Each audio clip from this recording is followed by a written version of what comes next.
Hey y'all, how's it going? See, do we have any rebels in the crowd? Anyone wearing a leather jacket? No, just me. Oh, yeah, girl, I see you.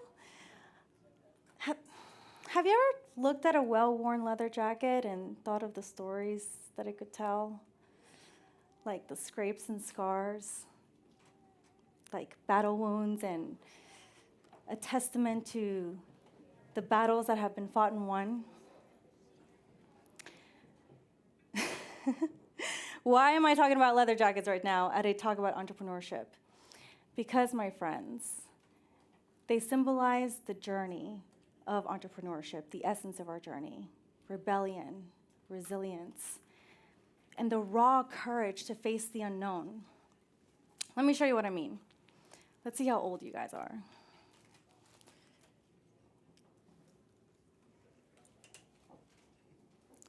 Check.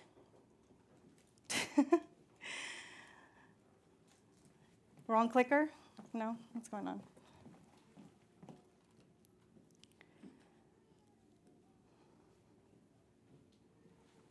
Am I good? All right, here we go. Let's see how young y'all are. Y'all remember Johnny Depp in Cry Baby?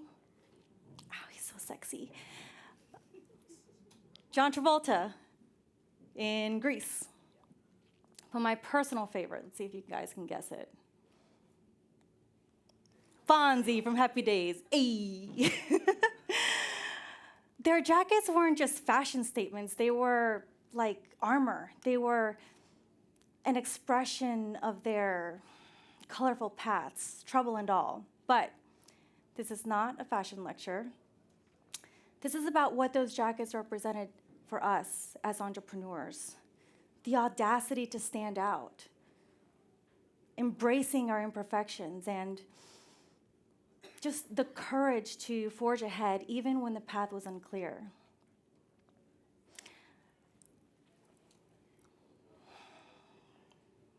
Even when the path is unclear.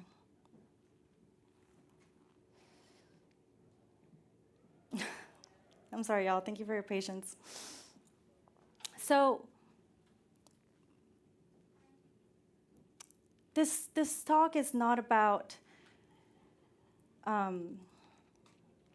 my God, I'm so sorry, y'all. Thank you for your patience. Thank you. I'm here to talk to you about what it means to wear your challenges like armor and to transform your struggles into the source of your power. My founder story actually begins with a young, ambitious couple who immigrated to the United States from Guatemala back in the early 80s. They were madly in love and a little crazy.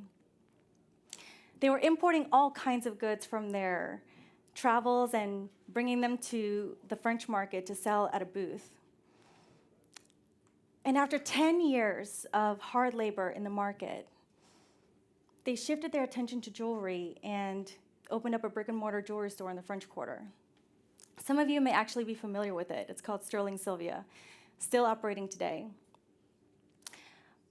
Their success came from just pure grit, strong work ethic, and the booming tourism industry that New Orleans offered. And one day, for some reason, they decided to welcome a child into their busy lives. Can you imagine trying to raise a kid in another country with no help? Well, they realized very quickly that one was enough. Growing up under these circumstances was really tough. I remember struggling with self-worth because my family was working all the time and I never got to see them. I didn't feel seen or valued. For more than 10 years, I struggled with depression and self-harming thoughts with no one to talk to about it. But I also struggled with growing up as a minority and being conditioned to believe that I was at a disadvantage just for being born brown. I know. I look pretty white right now, but I promise you I am 50 shades of brown. When I'd come back from Guatemala as a little chiquita 8-year-old, I came back looking like a little chocolate caramel brownie. Don't believe me? But no, we didn't have abuelita to cook for us, no tia to watch over me, no primos to play with. There was nobody. And I remember I was around 15 years old when Hurricane Katrina hit. And my parents desperately needed help. And I saw this as an opportunity to participate in the business that had kept them away from me for so long. And one day, unbeknownst to me, my mother had actually taken one of my art project sketches and submitted it to a jewelry casting company to be made into a necklace because she loved the meaning of it so much. So one day I show up to the shop and she reveals this piece of jewelry to me. And I realized in that moment that this was my mom's love language, her way of making me feel seen and appreciated. That same day, someone bought the necklace. And I experienced a deep sense of fulfillment and appreciation that I had never felt before. It's a feeling I know many of you understand. And I knew in that moment, this was my purpose. And the business I once resented became an outlet of creative expression for me and also a way for me to feel more connected to my family. So for the next 7 years, I dedicated myself to their business. And as is common with many family businesses, the dynamic of our relationship underwent a lot of strain as we experienced a classic clash of the generations. My new and innovative ideas to modernize and elevate their company was met with so much resistance. It actually created this underlying current of frustration and resentment. And I felt I had no other choice but to walk away. I walked away from everything that I had ever known as an act of love to demonstrate to them that I choose family over business. Unfortunately, my Latin parents did not see it that way. They took it as an ultimate act of betrayal. I would not speak to them for the next 7 years. During this time, actually, let me backtrack. It was in walking away that I learned the hardest lesson of all. I learned that sometimes love means letting go. Not just to preserve what's left of a relationship, but also to honor one's own path. This was a really dark time in my entrepreneurial journey, but paradoxically, where I also found my light. So during this time, I met a man named Cali. And I give Jack so much credit because he was there when I had to walk away. And he was also there to encourage me, and he believed in me before I believed in myself. He's the one that encouraged me to start my own business. And while we may no longer be married, for 10 years, he supported my business and helped me grow it. We remain friends, and the legacy of the love and energy that he contributed to my business will live on through the name.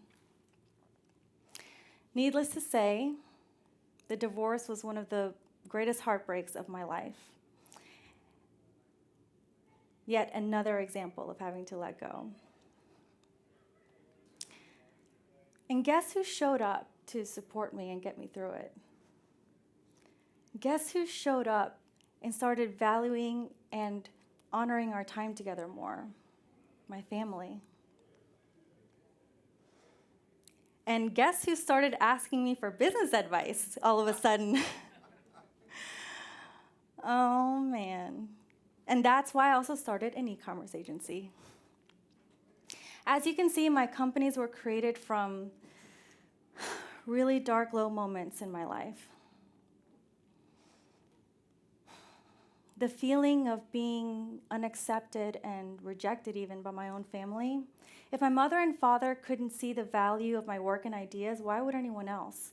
So the very act of starting a business for me was an act of courage and having to embrace the fear that I wasn't enough, not good enough, not smart enough, not creative enough, and that my own name could never be enough to become a designer brand. We create our own light by tapping into the divinity that gives us life. Don't you see? The power that we channel comes from the divine. We don't just owe it to ourselves, but also to the people that we serve with our businesses.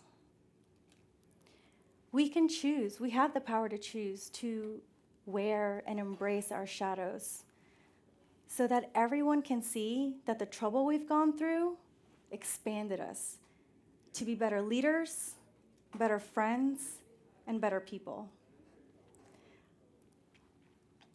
But I'm not just going to give you a pat on the back and tell him, go get him, Tiger.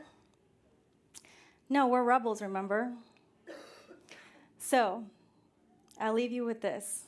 I give you a challenge, should you choose to accept it.